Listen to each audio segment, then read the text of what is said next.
გუნდებით პირდაპირ ეთერში განახდა უკვე რამდენიმე წამია შეხვედრა, რომელშიც ერთმანეთს უპირისპირდებიან თბილისის დინამო და თბილისის სახელმწიფო უნივერსიტეტი. საინტერესო პირველი ტაიმის შემდეგ ანგარიშია 33-ით 27 დინამოს სასარგებლოდ. კლავ დინამოელები არიან ბურთით ბეკა ჩიკვილაძე, მილან ოლუიჩი, რომელიც სამწამიანში იყო, გადააწოდა კლაინენს, შევიდა ეს როლა, თუმცა არ ჩავარდა ეს ბურთი.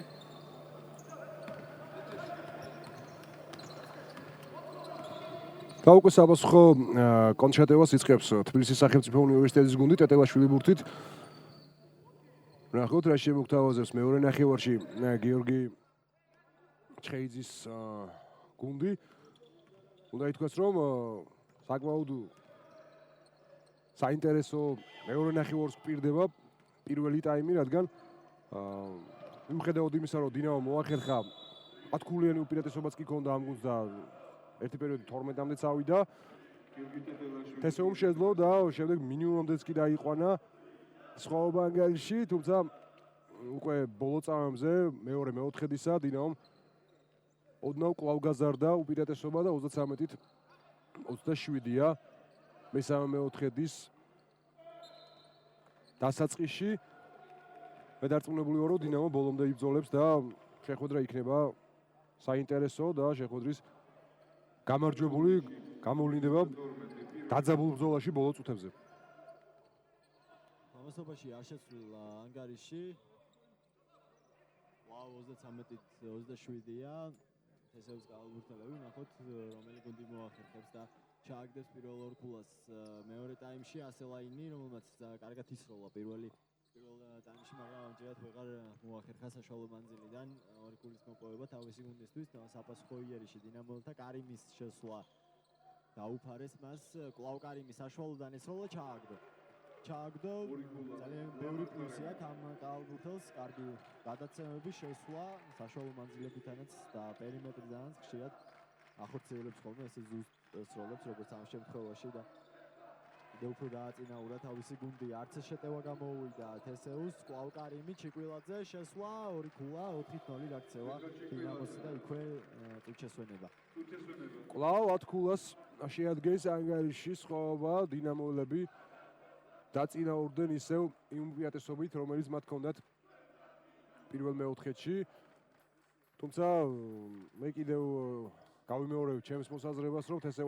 ასე ადვილად არ მისცემს უპირატესობას მოწინააღმდეგეს. მე კიდევ იმ მოსაზრებასაც გავაჟღერებ,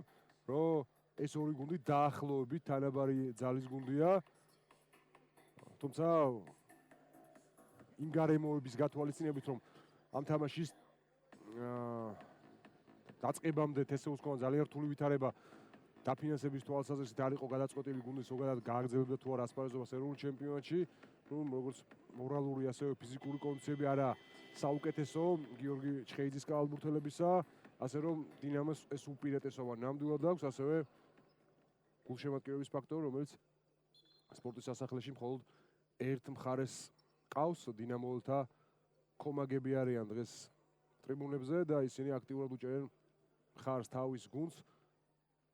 ასე რომ უპირატესობა გარკვეულწილად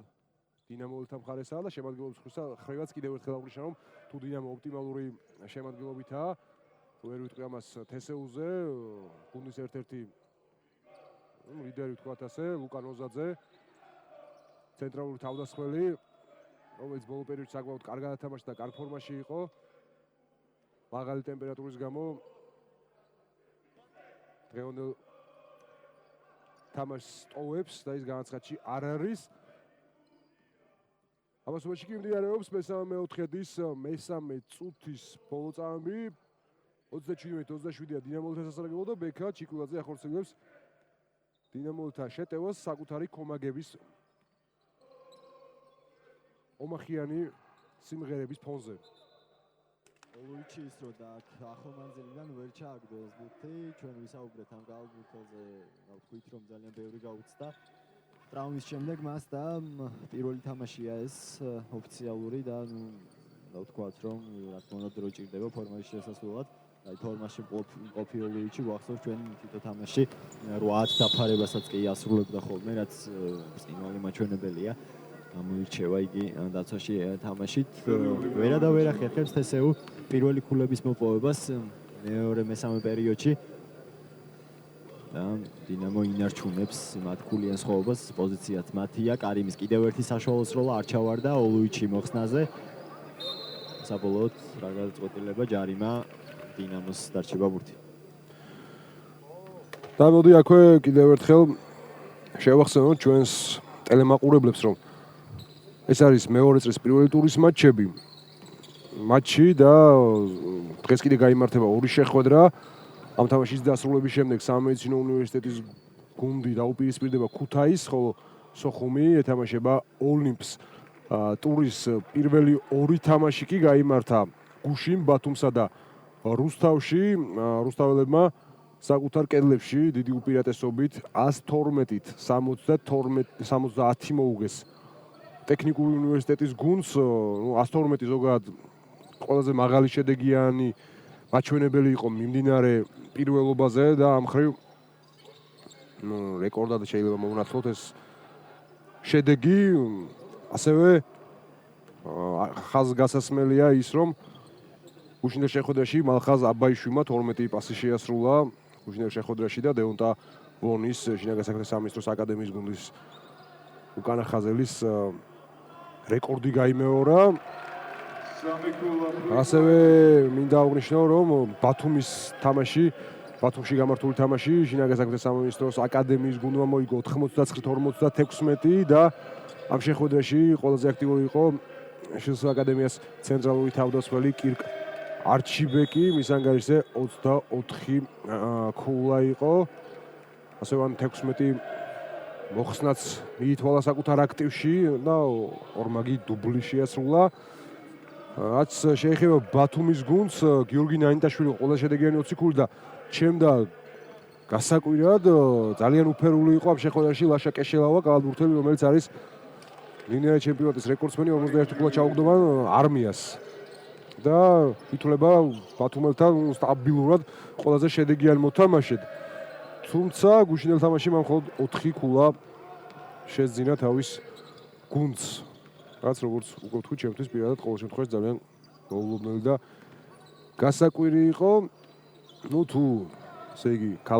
დედაქალაქს გარეთ გამართული მატჩების ტრანსლირებას ვერ ახერხებს ვერავინ, სპორტის სასახლეში მიმდინარე თამაშების პირდაპირ ეთერში ხილვის საშუალებას მაყურებელს აძლევს ტელეკომპანია აფხაზეთის ხმა, რომელიც არის სუპერლიგის საინფორმაციო მხარდაჭერი, ასევე საინფორმაციო სააგენტო ვორლდსპორტთან ერთად, ხოლო სუპერლიგის ინტერნეტ პარტნიორია MyVideoG და სუპერლიგის ზოგადად ოფიციალურ ვებგვერდზე სუპერლიგა G-ზე გულშემატკივარს შეუძლია თვალყური ადევნოს თამაშების ტექსტურ რეპორტაჟებს და ზოგადად მოიძიოს ყველა სტატისტიკური თუ საინტერესო ინფორმაცია, რომელიც კომაქს აინტერესებს და იმ ფუფუნებას, რომელსაც ახლა თქვენ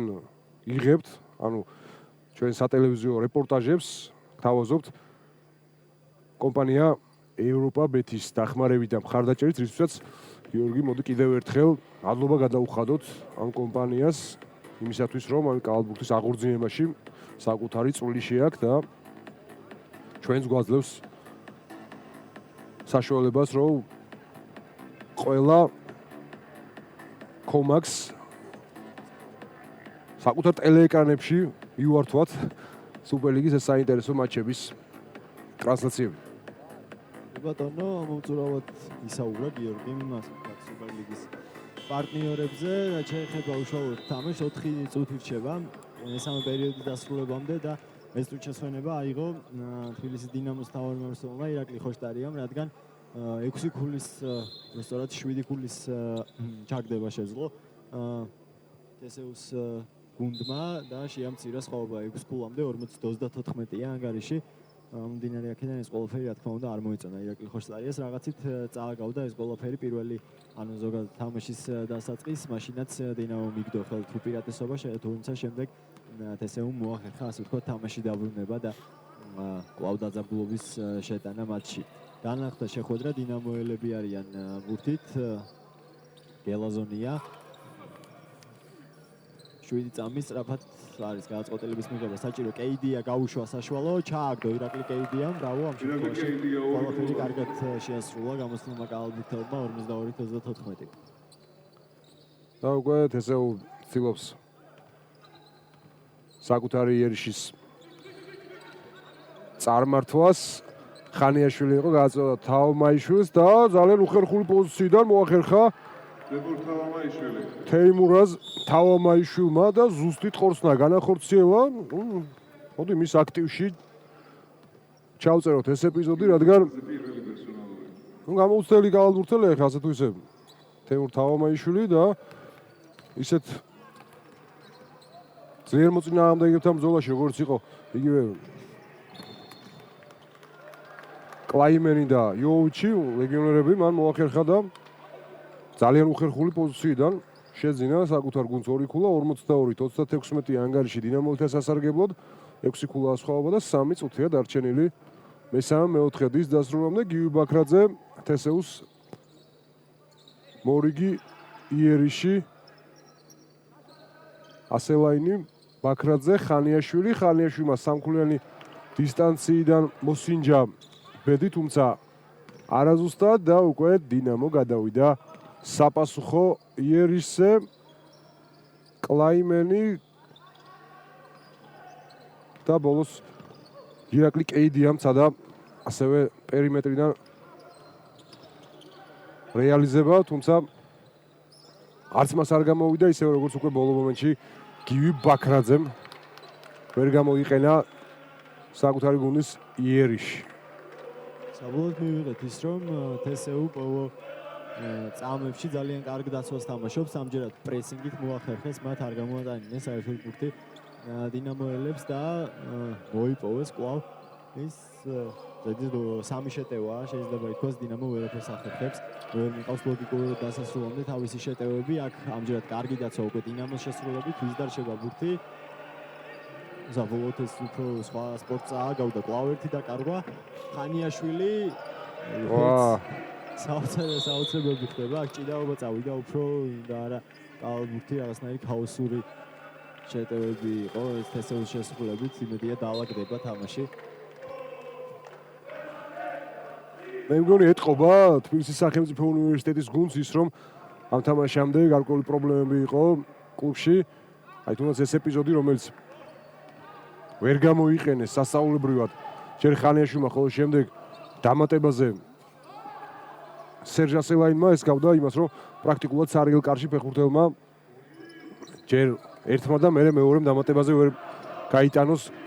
გოლი ნუ რადგან ფეხბურთი ამოტივტივდა და გაგვახსენდა მოდი თქვათ ისიც რომ დღეს საქართველოს ეროვნული ნაკრები ფეხბურთში თამაშობს ოფიციალურ ამხანაგურ შეხვედრას ალბანეთში ტირანაში ქემალ სტაფას სახელობის სტადიონზე ჯვაროსნები დაუპირისპირდებიან მასპინძელ ალბანელებს და თქვათ ის რომ თბილისის დროით 22 საათზე დაიწყება ეს მატჩი და ფეხბურთის გულშემატკივრები ამ თამაშის პირდაპირ რეპორტაჟს იხილავენ საზოგადოებრივი მაუწყებლის ეთერით. მოდი წარმატება უსურვოთ ჩვენს ფეხბურთელებს, წარმატებით დაეწყოთ მათ ახალი 2013 წლის სეზონი. ამასობაში კი აუცილებლად უსურვოთ წარმატებები ჩვენს ფეხბურთელებს, რომლებსაც ეს მართლა ძალიან ჭირდებათ. ჩვენ თამაში კი 44-38 ანგარიში 1 წუთი და 30 წამი რჩება. მესამე პერიოდის დასრულებამდე ძალიან ისეთი ვერ ვიტყვით რომ შედეგიანი თამაშია, რადგან სამი პერიოდის მერე მხოლოდ 44-38-ია. ამით შეგვიძლია ვთქვათ ის რომ გუნდები უფრო დიდ ყურადღებას აქცევენ დაცვას, რაც ალბათ უმნიშვნელოვანესია და ძალიან ბევრჯერ ნახეთ რომ ასე ვთქვათ დაცვაში ჯობნიან კალბურთელები მეტოქეებს დაცვაში თამაში ნახოთ ამჯერად რა გამოვა 10 წამი რჩება შეტევის დასრულებამდე ლეჟავა თავის თავზე აიღო თამაში კარგი შესვლა თუმცა არ გაუმართლა იოსებ ლეჟავას ბურთით დარჩება მაინც დინამო კარგად იბრძოლეს იქ ფარზე დინამოელებმა და მეორე შანსით შეუტევენ აქ ეცდებიან მოიპოვონ ქულები გიორგი ჩხეიძეს ხედავთ ჩვენ ახლა კადრში თესეუს მთავარ მწვრთნელს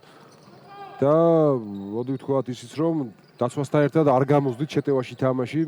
დაცვაში შეიძლება ყურადღებას მართლაც უფრო მეც უთმობენ კალბურთელები მაგრამ დაცვაში თამაში მაგრამ შეტევაში თამაშით არ გამოსდით ისე როგორც უნდა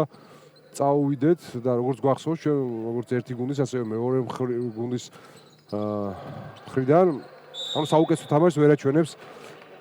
ვერც ერთი გუნდი ეგონ დამეთანხმებიო და ასევე მინდა ხაზი გაუსვა იმას რომ ზოგადად ეს ორი გუნდი მართლაც რაღაცა სადაც თანაბარი ძალის გუნდია და იგივე სატურნო თვალსაზრისითაც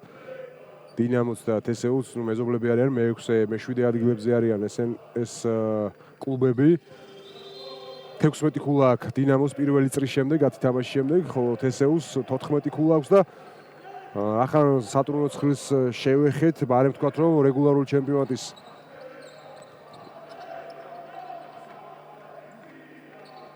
ლიდერობს 11 ტურის შემდეგ შინაგან საქმეთა სამინისტროს აკადემია 11 თამაშის შემდეგ გუნდს აქვს 9 მოგება და 2 წაგება 20 ქულა აქვს შილს აკადემიას მეორეზეა რუსთავი ასევე 20 ქულით 9 მოგება 2 წაგება და შემდეგ არის უკვე არმია ოლიმპი და მოსდევენ მას ქუთაისი შემდეგაც არის სწორედ ჩვენს მიერ ნახსენები დღევანდელი მეტოქეები დინამო და თესეუ ცხრილის ბოლო საფეხურებსაც შეეხება მერვეზეა ბათუმი მე-9-ზეა სოხუმი და შემდეგ არის სამეცნიერო უნივერსიტეტი და ბოლოს არის ესტეუ რომელსაც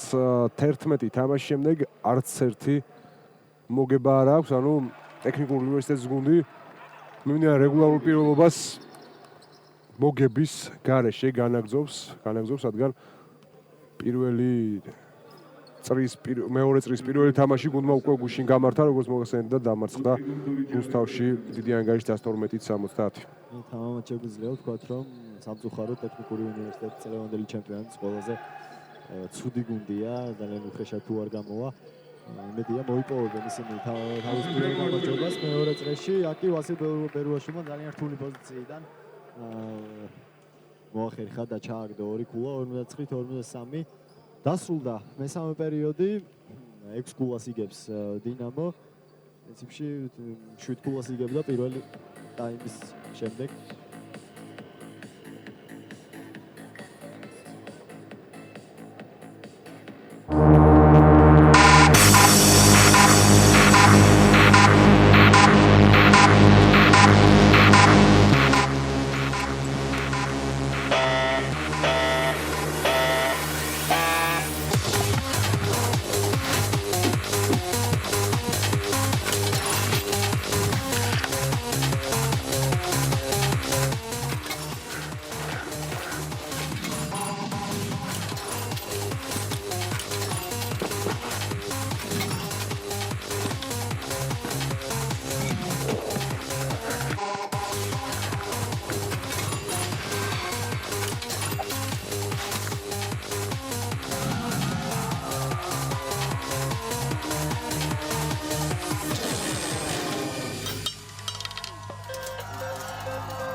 პირდაპირ ეთერში კიდევ ერთხელ შეგახსენებთ რომ ტრანსლაციას წარმოგვიდგენს ევროპაბეთი და პირველი წრის გასწრებთ მეორე წრის პირველი თამაშია თქვენს ეკრანებზე თბილისის სახელმწიფო უნივერსიტეტის გუნდი უპირისპირდება თბილისის დინამოს და ბოლო დასკვნითი მეოთხედის დაწყებამდე ანგარიშია 49-43 6 ქულაა დინამოელთა სასარგებლო და 10 წუთი რჩებათ გუნდებს იმისათვის რომ გადაწყვიტონ თამაშის გამარჯვებულის ბედი საკმაოდ საინტერესო მეოთხე პერიოდი გველოდება წინ ყოველ შემთხვევაში ჩემი პროგნოზი ასეთია რომ სწორედ ბოლო წამებზე უნდა გაირკვეს გამარჯვებული swinაობა. ნახოთ როგორ გავითარდება მოვლენები, თუ თესეუ აქტიურად კიდევს საქმეს ხელს, მაგრამ გიუ ბაქრაძის სამქულიანი დისტანციიდან ტყორცნა არაზუსტი იყო, საპასუხოდ კი ლამარკარიმა ჩააგდო ორქულიანიდან და 8 ქულა გახადა უკვე საკუთარი გუნდის უპირატესობა 51-53-ია დინამოს სასარგებლოდ. კიდევ უფრო წინ გავიდა დინამო და ყურადღებით უნდა ითამაშოს თესეუ დინამოს შემთხვევაში უკვე ბოლო წუთები იქნება მალე და გაუჭირდება კიდევ ერთხელ თამაში დაბრუნება რაც მოახერხა თესეუ რამდენჯერმე დღევანდელ შეხვედრაში ჩიკვილაძის სამიანი ჩავარდა ეს ბურთიც 5-0 ყოველი პერიოდის სტარტზე დინამო იწყებს ძალიან კარგად და აკეთებს გაქცევებს შემდეგ უკვე თესეუ შემოდის ასე ვთქვათ საქმეში და ეწევა მეტოქეს ნახოთ როგორ იქნება ამჯერად ბაქრაძე რომელთა ვაზ ბერუაშვილი შემდეგ თავამაიშვილი იქვე იყო ასელაინი ბაქრაძემ გაუშვა არ ჩააგდო და მათთან ერთად ტეტელაშვილია თესეუს ხუთეულში რაც შეეხება დინამოს ლეჟავა ოლუიჩი ლეჟავა მისროლა ვერ ჩააგდო ლეჟავა ოლუიჩი კლაინენი კარიმი და ბექა ჩიკვილაძე საუკეთესო ხუთეულია შეიძლება ითქვას დინამოს შემოქმედებაში ამ მომენტისთვის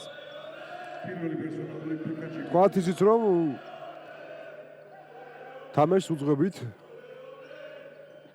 ჩემი კოლეგა გიორგი პავლეაშვილი და მე გიორგი გულბანი საკმაოდ ესე ვთქვათ დაძაბული თამაშია მიუხედავად იმისა რომ გუნდები ვერ აჩვენებენ თავიანთ საუკეთესო თამაშს ამ გუნდების დაპირისპირება მოლოდინს საინტერესოა ჯერ ერთი ვთქვით ისიც რომ დაახლოებით არაბალი ძალის გუნდები არიან მე ვთქვათ ის რომ მეორე წრე ამ თამაშით იწყება და ორივე გუნდს რა თქმა უნდა ალბათ სურს რომ გამარჯვებით დაიწყოს თუმცა ჯერ ამ თამაშის შედეგით მაინც არაფერი არ წყდება რადგან თავარია რეგულარულ პირველობაზე პირველ საუკეთესო 8 გუნდში მოხვდე და შემდეგ უკვე განაგრძო ასპარეზობა პლეი-ოფში თუმცა ამასაც ძალიან მნიშვნელობა აქვს რომელ ადგილს დაიკავებ რეგულარულ პირველობაზე რადგან სატურნოს ხილში რაც უფრო მაღლა იქნები უფრო უკეთესი მეტოქის შეხვედრის ალბათობა გაქვს რადგან უკეთესი გამდინარე იქიდან რომ არ შეხვდები პირველივე ეტაპზე ანუ მეოთხედფინალში ყველაზე ძლიერ და გამოკვეთილ ფავრიტს ჩემპიონატისა თუმცა გიორგი ალბათ ძალიან დიდი მნიშვნელობა არ აქვს ეხლა შინაგან საქმეთა სამინისტროს აკადემიაში შეხვდები ოლიმპს თუ იგივე არმიასთან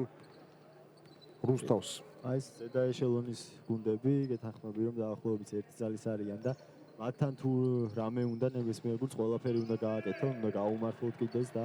არ ვიცი ძალიან გაუჭირდება იგივე თესეუსას და დინამოსაც აი წამყვან გუნდებთან ჭიდილი თუმცა მინდა ვთქვა რომ უფრო დინამოზე ვაკეთებ აქცენტს ამ შემთხვევაში იგივე ძალიან ნორმალური ლეგიონერების ხარჯზე კიდევ ერთი გალბურთელი ყავს დინამოს გვახსოვს ჩვენ კიენ კარტერი რომელსაც ტრავმა აქვს ასევე ისიც თუ დაბრუნდება ძალიან ისეთი ნორმალური გუნდია თესეუც არ არის ნამდვილად ჩამოსაწერი აქ ბოლო წამზე ის რო და ლეჟავა არ ჩავარდა 54-45 9 ქულიანი უპირატესობა დინამოს 7 წუთი 10 წამი რჩება თამაშის დასრულებამდე აქ ჩაჭრა მილანოლუიჩმა იგივე ცდილობდა ჩქარეული მაგრამ გამოვიდა პრინციპში თუმცა დინამოს დარჩება მაინც ბურთი და გვერდითი ხაზიდან შემოიტანენ თბილისის დინამოელები ბურთს ეხლა კარგად აღნიშნე კიენ კარტერი რომელიც დინამოს დაუბრუნდა პირველი წრის მეორე ნახევარში და საკმაოდ აქტიურად პირველ თამაში ძალიან გაყოფიერად გაისარჯა ის. ძალიან დიდი ძალა მართლაც დინამოს და თუ ის დაბრუნდა ისევ ტრავმის შემდეგ ალბათ მართლაც ძალიან დაეხმარება გუნდს იგივე პლეი-ოფში. მოდი ვთქვათ გიორგის რომ პლეი-ოფში გუნდები უკვე იმ შემადგენლობით იქნებიან რომელიც რაგანაც ხარჯაც არიან წარმოდგენილი მეორე წრის დასაწყისში რადგან წინა სეზონებისგან განსხვავებით პლეი-ოფებში უკვე ტრანსფერების განხორციელების უფლება აღარ ექნებათ როგორც ადრე იყო საქართველოს ეროვნული ჩემპიონატის გუნდებს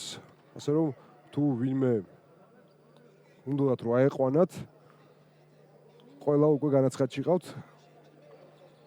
სუპერლიგის კლუბებს ასე რომ ამ რესურსით მოუწევთ ფონს გასვლა ჩემპიონატის ბოლომდე ეროვნულ ჩემპიონატში მონაწილე გუნდებს. სერიოზული ცვლილებაა გიორგი შეგვიძლია ვთქვათ, რადგან წინა სეზონში გვახსოვს ჩვენ სოხუმი, რომელმაც რო დასრულდა რეგულარული ჩემპიონატი, პლეი-ოფის წინ დაიმატა სამი ძალიან სერიოზული კალათბურთელი, რომელთაგან ერთი კვლავ ჩვენ ჩემპიონატში თამაშობს, ამჯერად ოლიმპის შემადგენლობაში, მილოშევიჩი ყავს შემოქმედებაში. მაშინ ძალიან სერიოზული პრეტენზიები გამოთქვა შსს აკადემიის მთავარმმართველმა გიორგი სკეცელიდისმა, რომელიც გააგდო სოხუმმა პირველ ეტაპზე, რომ თქვა მან, რომ არ უნდა შეიძლებოდეს პლეი-ოფის წინ კალათბურთელების დამატება და სადღაც სწორიც არის, რადგან ესე მარტივად მოხვდები 8 გუნდში და შემდეგ დაიმატებ ისეთ კალათბურთელებს, რომ სხვები ვეღარ გაგიწევენ კონკურენციას, ეს პრინციპში არ არის სწორი. კი ბატონო, დაგეთანხმები, მეც ამაზე ვარ, რომ თუ რეალურად სურთ მაღალი მიზნებისთვის ბრძოლა გუნდებს, თავიდანვე უნდა დაიჭირონ ამისათვის დადარიგი და კარგი ცვლილებაა ჩემი აზრით ის, რომელიც სუპერლიგის ხელმძღვანელობა მიმდინარე სეზონის წინ დაამტკიცა და აი ამ ახალი წესის გათვალისწინებით უკვე ყველა გუნდმა თუ ვინმე სურდა ახალი კალათბურთელების დამატება ეს მოახერხა კიდეც და ბოლო ერთ-ერთი საინტერესო ცვლილებაა, ბექა ჩიკლაძე იყო ძალიან კარგი და კალში ნახეთ თქვენ კომენტარით შეიძლება არ ჭირდებოდა მას, მაგრამ მე მინდა კომენტარი გავუკეთო იმას, რომ შინაგან საქმეთა სამინისტროს აკადემიამ დაიმატა ერთი კალათბურთელი კიდე, რომელიც კონტრაქტი გააფორმა და განაცხადში ჩასვა და ის მოგვიანებით შეუერთდება უკვე აკადემიის გუნდს, ეს არის ბერძენი სპირიდონ ნოტისი, 78 წელს დაბადებულია ეს სპორტსმენი და 202 სანტიმეტრის სიმაღლეზე, ასე რომ ძალიან გამოცდილია და არწმუნებული ვარ, რომ შინაგან საქმეთა სამინისტროს გუნდს კიდევ უფრო გააძლიერებს ნოტისი, ასე რომ მე ვთვლი, რომ შინაგან საქმეთა სამინისტროს აკადემიის გუნდი, რომელიც თასის მოქმედი მფლობელია, ჩემპიონატის ოქროს მედლებისთვის ბრძოლაში ერთ-ერთი მთავარი პრეტენდენტი იქნება. ამასობაში კვლავ იდენტური სურათი ძალიან ხშირადაა დღევანდელ შეხვედრაში 10 ქულიანი სხვაობა დინამოს სასარგებლოდ 4 წუთი 40 წამირჩება. თამაშის დასრულებამდე კვლავ დინამოელები ვუხდით კლაინენი 3 წამირჩება გადმოუტანა 40-ს და ბოლო წამზე ძალიან კარგად ახალგაზრდა კალათბურთელმა ჩააგდო პერიმეტრიდან გიორგი 40-ძემ ეს ბურთი და 11 ქულით, უბრალოდ 13 ქულით წინ გაიყვანა თავისი გუნდი, რაც თუ არ ვშტები ყველაზე დიდი სხვაობაა დღევანდელ შეხვედრაში. კი ბატონო. დინამომ სერიოზული განაცხადი გააკეთა ამ თამაშის მოგებაზე. საფრთხე საპასუხო ორი ქულა, რომელიც ირაკლი კობიძემ მოუტანა თავის გუნდს. კობიძე ბოლო პერიოდში აშკარად ამოვარდნილია ოპტიმალური ფორმიდან, ძალიან შორს არის საუკეთესო თამაშისგან, რომელიც ჩვენ მისგან გვახსოვს. დღევანდელი თამაში ასევე არც ისე გამოუვიდა გივი ბაქრაძეს, მხოლოდ ორი ქულა მის ანგარიშზე. საერთოდ თესეუს შემადგენლობაში ყველაზე შედეგიანი ასელაინი და ბერუაშვილი, ხანიშვილი, ჩიკლაძეა ზოგადად თამაშის ყველაზე შედეგიანი მოთამაშე ბექა ჩიკლაძე დინამოვთან მე-6 ნომერი 16 ქულით ლიდერობს, ასე ვთქვათ, დღევანდელ ამ თამაშის მონაწილეთა შედეგიანი კალათბურთელების სიას. კარგი დაცვა აქ თესეულთა შესრულები და ხანიაშვილმა ლოგიკურად დაასრულა ეს შეტევა, ასელაინმა და გიორგი ხანიაშვილმა დაცვაშიც და შეტევაშიც ძალიან კარგად ითამაშეს. ჩიკლაძის საპასუხოს როლა იჩქარა ოდნავ ბექა ჩიკლაძემ, თუმცა უნდა გავამართლოთ ის, რადგან მისდის დღეს ამ კალათბურთელს სროლები და ამჯერად უბრალოდ ვერ გამოუვიდა, არ გაუმართლა მას. 62-53 მოხსნა დაცვაში ზეზვა ლილუაშვილი გამოჩნდა კიდევ ერთხელ. დღევანდელ შეხვედრაში სწორედ ის არის ბურთი აწყნარებს თანაგუნდელებს, არსად იჩქარება დინამოს, რა თქმა უნდა, შეუძლია ბოლო წამებამდე მიიყვანოს შემდეგ ისროლოს. ნახოთ, ამას აკეთებდა ალბათ კლაინენი, მაგრამ დაიკარგა ეს ბურთი. ზედიზედ ორჯერ კარგი თამაში დაცვაში და ენდუანი, ბრავო, გივი ბაქრაძემ ამჯერად შესანიშნავად ითამაშა, ძალიან რთული პოზიციიდან ჩააგდო კიდეც და თუ ამასაც ამ საჯარიმოსაც გამოიყენებს 62-56 გახდება, მხოლოდ 6 ქულა სხვაობა. გივი ბაქრაძემ როგორც იქნება გატეხა ნავსი და იმ ორი ქულის შემდეგ, რომელიც პირველ მეოთხეში ჩააგდო, შემატა საკუთარ აქტივს კიდევ ორი ქულა, საკუთარ გუნდზე კიდევ ერთი ქულით. შეავსო თესეუს აქტივი 62-56-ია დინამოელთა სასარგებლოდ 2 წუთი და 44 წამზე უკვე ნაკლები რჩება თამაშის დასრულებამდე. გივი ბაქრაძე კვლავ შეტევაში. ამჯერად უკვე აღარ გამოუვიდა თესეუს მეოთხე ნომერს ყორცნა, თუმცა კვლავ შეტევაში სტუდენტები არიან, კვლავ გივი ბაქრაძე ბურთით. რა გამოვა ამჯერად დაჯარიმდა გივი ბაქრაძესთან თამაში. Flying კლაიმენი მეორე პერსონალური მიიღო მან. გიორგი, ამ 13 ქულიანი სხვაობის შემდეგ ისევ შეძლო თესეუმ რაც არ უნდა გასაკვირი იყოს თამაში დაბრუნება. ძალიან კარგად ითამაშეს ორჯერ დაცვაში და შეტევაშიც ბაქრაძეს შანსი აქვს ზედიზედ 5 ქულა მოუტანოს თავის გუნდს 2 წუთით და 27 წამით ადრე 62-ით 58 თუ გახდა ანგარიში 2 წუთს ნახევარში დაახლოებით 4 ქულის ამოქაჩვა არანაირი პრობლემა არ არის ზოგადად და თუ ასე გააგრძელოთ თესეუმ თამაში ბოლო წამები ძალიან დაძაბული და საინტერესო უნდა გამოდგეს. ბოლო წუთებში მოახერხა სტუდენტურმა გუნდმა მობილიზება და არაფერს არ უთმობს დინამოს. იმედი მაქვს რომ ასეც იქნება და თამაში ბოლო წამებზე იქნება კულმინაციური და სწორედ ბოლო წამებზე გაირკვევა გამარჯვებულის ვინაობა. შეცვლა განახორციელა თესეუს თავარმა მწვრთნელმა. კობიძე გავიდა თამაშიდან და მის ნაცვლად შემოვიდა ხიზანიშვილი. ნახოთ დინამოელები რა შემოგთავაზებენ ამჯერად 2 წუთზე 22 რჩება შეხვედრის დასრულებამდე და ეს ამ შეტევის განხორციელება დინამომ მაინც მოახერხა და დაასრულა ორქულიანი შედეგიანი ტყორცნით 64-ით 58 6 ქულა ან 6 ქულაა სხვაობა ან 10 სტაბილურად საკვლავოდ ქულამდე დავიდა ასელაინა მოახერხა ამ ბურთის ჩაგდება ვნახოთ რა გამოვა დინამოელები ბურთით აქტიურად ამხნევებენ თავის გუნდს გლადიატორები ჩიგვილაძე